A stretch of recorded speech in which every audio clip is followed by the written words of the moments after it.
ಬೇಸಿಗೆ ಕಾಲ ಪೂರ್ಣವಾಗಿ ಆರಂಭವಾಗುವ ಮೊದಲೇ ವಿಪರೀತ ಸೆಕೆಗೆ ಜನರು ಹೈರಾಣಾಗ್ತಾ ಇದ್ದಾರೆ. ಉತ್ತರ ಕರ್ನಾಟಕ, ಉತ್ತರ ಭಾರತ, ತೆಲಂಗಾಣ ಸೇರಿದಂತೆ ದೇಶದ 15 ರಾಜ್ಯಗಳು ಮೇವರೆಗೂ ಅತಿಯಾದಂತಹ ತಾಪಮಾನದಿಂದ ತತ್ತರಿಸಲಿವೆ ಅಂತ ಭಾರತೀಯ ಹವಾಮಾನ ಇಲಾಖೆ ಸೂಚನೆ ನೀಡಿದೆ. ಉಷ್ಣ ಅಲೆಯು ಬೆಳೆ ಮತ್ತು ಜಾನುವಾರುಗಳ ಆರೋಗ್ಯದ ಮೇಲೆ ಗಂಭೀರ ಪರಿಣಾಮ ಬೀರಲಿದೆ ಅಂತ ಎಚ್ಚರಿಕೆ ನೀಡಲಾಗಿದೆ.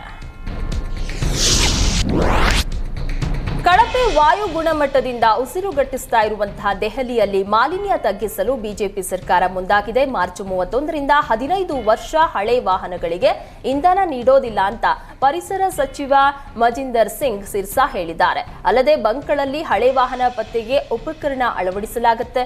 2022ರಲ್ಲೇ ಈ ನಿಯಮ ಜಾರಿ ಇದ್ದು ಈಗ ಇದನ್ನ ಕಟ್ಟುನಿಟ್ಟಾಗಿ ಪಾಲಿಸಲು ಕೇಂದ್ರ ಸರ್ಕಾರ ಮುಂದಾಗಿದೆ. 2023ರ ಅಕ್ಟೋಬರ್ 1ರ ಬಳಿಕ ಹುಟ್ಟಿದ ಪ್ರತಿಯೊಬ್ಬರಿಗೆ ಪಾಸ್ಪೋರ್ಟ್ ಪಡೆಯಲು ಜನನ ಪ್ರಮಾಣ ಪತ್ರ ಕಡ್ಡಾಯಗೊಳಿಸಿ ಎಂದು ಕೇಂದ್ರ ಸರ್ಕಾರ ಆದೇಶವನ್ನು ಹೊರಡಿಸಿದೆ. ಜನನ ಮತ್ತು ಮರಣಗಳ ನೋಂದಣಿ ಕಾನೂನು 2023ರ ಅನ್ವಯ ಈ ಅಧಿಸೂಚನೆ ಹೊರಡಿಸಿದೆ. ಆದರೆ 2025ರ ಪಾಸ್ಪೋರ್ಟ್ ನಿಯಮಗಳ ಪ್ರಕಾರ ಈ ದಿನಾಂಕಕ್ಕಿಂತ ಮೊದಲು ಜನಿಸಿದವರಿಗೆ ಜನನ ಪುರಾವೆಯಾಗಿ ಪರ್ಯಾಯ ದಾಖಲೆಗಳನ್ನು ಸಲ್ಲಿಸಲು ಅವಕಾಶ ಕಲ್ಪಿಸಲಾಗಿದೆ.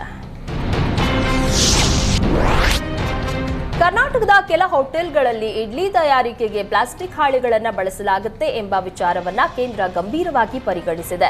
ಈ ನಿಟ್ಟಿನಲ್ಲಿ ಎಫ್ಎಸ್ಎಸ್ಎಐ ತನಿಖೆ ಮತ್ತು ಕ್ರಮಕ್ಕೆ ಆದೇಶಿಸಿದೆ. ಈಗಾಗಲೇ ರಾಜ್ಯ ಸರ್ಕಾರ ಆಹಾರ ತಯಾರಿಕೆ ಕೇಂದ್ರಗಳಲ್ಲಿ ಪ್ಲಾಸ್ಟಿಕ್ ಬಳಕೆ ನಿಷೇಧಿಸಿ ಸುತ್ತೋಲೆಯನ್ನ ಹೊರಡಿಸಿದೆ. ಇದರ ಬೆನ್ನಲ್ಲೇ ಇಡ್ಲಿ ತಯಾರಿಕೆ ವೇಳೆ ಪ್ಲಾಸ್ಟಿಕ್ ಹಾಳೆ ಬಳಕೆ ತಡೆಗೆ ಅಗತ್ಯ ಕ್ರಮ ಕೈಗೊಳ್ಳಬೇಕು ಅಂತ ರಾಜ್ಯ ಆಹಾರ ಸುರಕ್ಷತಾ ಇಲಾಖೆಗೆ ಎಫ್ಎಸ್ಎಸ್ಎಐ ಸೂಚನೆಯನ್ನ ನೀಡಿದೆ.